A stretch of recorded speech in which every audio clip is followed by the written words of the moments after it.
Larry is a Home Office RTE and chose to go with piplanning.io. Why? Well, because he was tired of this shit.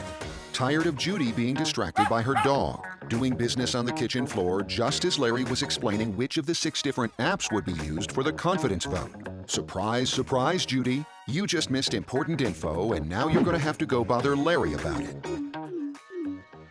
He's also tired of Bruce, who Larry is convinced was the one deleting the story points label in the digital whiteboard solution.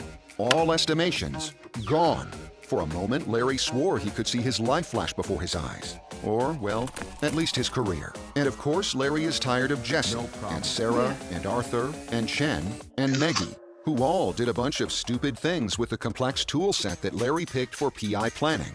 Though obviously, it wasn't their fault. Larry knows that. You see, RTEs are human beings, like you and me.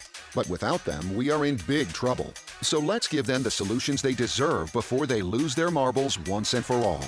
Larry found his solution with piplanning.io.